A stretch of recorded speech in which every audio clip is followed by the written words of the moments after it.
Thank you, Deep Cloud, and thank you, Minister. But I must confess that I was a bit surprised by the lack of substance in this report.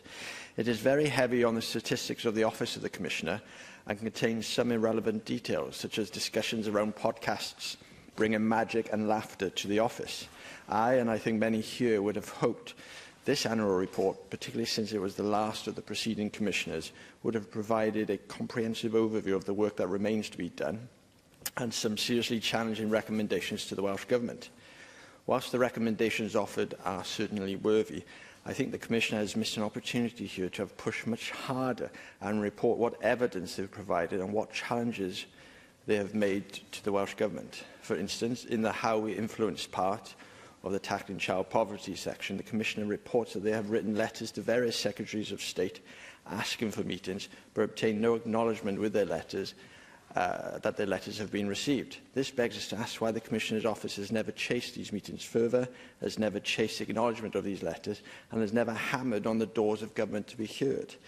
The Commissioner also describes that they are observers of the income maximisation group, which, interestingly, doesn't have a specific focus or work stream related to tackling child poverty, and there is no current strategy or action plan on tackling child poverty, despite repeated calls for specific focus on this important area.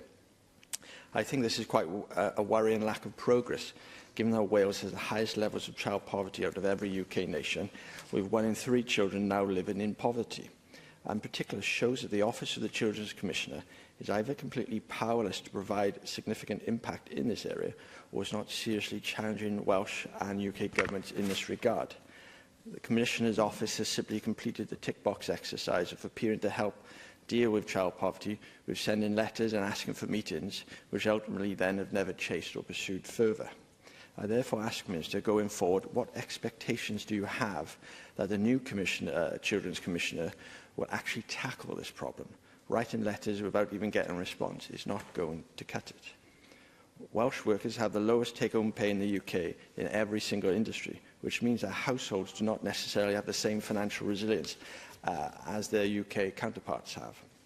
The benefit payments that some people are entitled to are worth more than the wages they can receive from working full-time, even if they are paid above the national living wage.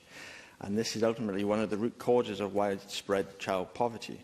With this in mind, the Welsh Children's Commissioner has to push a lot harder and have a better understanding of the ultimate causes of child poverty in Wales.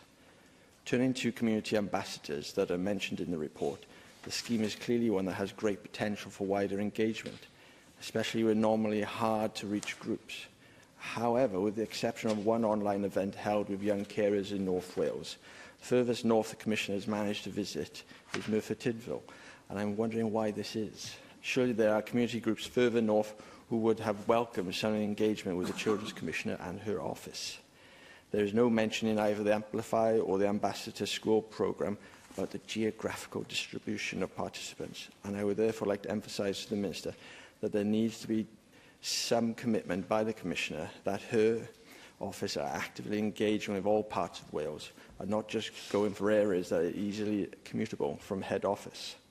This point also rings true with the level of investigations and support that has been offered as well. Of the 604 cases this year, a third of them have been recorded as coming from Cardiff, Bridgend and Swansea, and it would have been useful to know the full distribution across Wales, because it will help identify areas where more visibility of the Commissioner is needed. In terms of the comments made by the Commissioner in relation to care leavers, the Commissioner has identified a need for all care leavers to have an allocated personal advisor and reported that, whilst funds have been made available, the statutory change to embed this provision has not come into force, and the legislative change to make this happen, timetable for 2022-23, will not now happen until 2024 at the earliest. Given that the Welsh Government is spending £20 million on a UBI trial for care leavers, why is this Government unable to ensure that every care leaver has access to a personal advisor? And I would like to challenge the Welsh Government further and ask whether or not those opting into the UBI trial are going to have a dedicated personal advisor, because it's going to be a support mechanism that would be vital to some, especially if they're given 20 grand a year to spend. Finally, I want to pick up a point on the high levels of fixed-term exclusion of 3 to 7-year-old children in foundation phase. I appreciate that the data is from 2017, 2018, but it seems to me that almost 80,000 days of learning are lost to exclusions in Wales, and this seems excessively high, especially given it is like that some of the same children are being repeatedly excluded. With this in mind, I would like to challenge the Government and the Commissioner on this point.